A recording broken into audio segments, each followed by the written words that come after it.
Hey everybody, what's going on? And welcome to Guns N' Roses Central. And I'm still playing catch up on some of the news from the past month and a half. So let's get started with an interview that Duff gave to Rolling Stone magazine about Axl Rose's criticism of Donald Trump on Twitter. And he talked about why Axl tweets to begin with. He said, if he says something on Twitter, he's thought about it. He knows the backup stories from every angle, and if somebody chose to debate him, I don't care who it is, you're going to be screwed. He's well-spoken and a well-read dude who has experienced a lot. I believe he's concerned about his country. McKagan also defended Rose over Guns N' Roses' 1988 song One in a Million, which was controversial at the time for the lyrics containing offensive lyrics. Now, Rose said 3 decades ago that he based the lyrics on his first impressions of Los Angeles when he arrived from small-town Indiana. So Duff told Rolling Stone, "We got kicked off a benefit show. I remember taking a plane and an African-American flight attendant sees the seat next to me was open. So she sat down and she asked me, 'Are you with Guns N' Roses? Are you really prejudiced about black people?' And then there was what Slash, who was biracial, went through, and part of my family is African-American. I had to explain it to them." He'd go on to say, one thing about Axl is that if you're going to try to compete with him intellectually, you've lost, because he's a super smart guy. Duff would continue by saying he's a super sensitive dude who does his studies.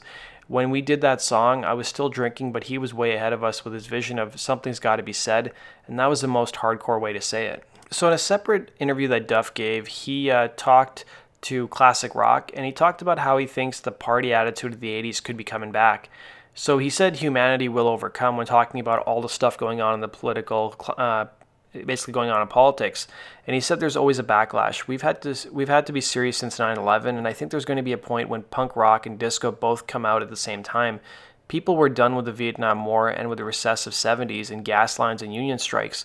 And at some point people just said, forget this, let's party and bring it on. Now, McKagan recalled how he'd become addicted to news reports and social media, but decided to quit as Guns N' Roses toured the world over the past 3 years. He said, I got out and I talked to people, he said, and I stopped watching the news, and the quality of my life got a lot better. The news will make you think we're all divided and that everyone hates each other, and if you turn on Twitter, it'll magnify that.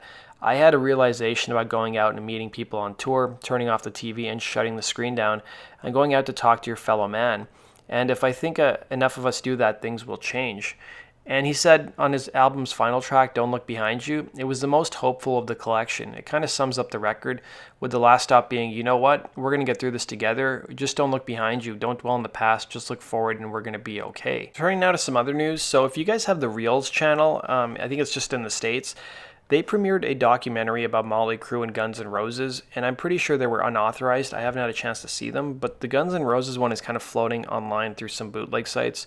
And apparently Mötley Crüe was not happy with the episode. In fact, they're getting their lawyers involved. But from the people who've seen it, who I've talked to, it just seems like a lot of it's like archival footage, and there's really no participation by the band in making the documentary. But if you guys have seen it, let me know in the comment section below. So the episode aired on June 16th of this year, and it was called Breaking the Band. So I guess each episode has like 2 bands that are profiled. So let me know if you guys saw it in the comment section below. So that concludes today's video, guys. Thanks for watching. Be sure to hit the like button and subscribe, and go check out my other YouTube channel, Rock and Roll True Stories. Take care.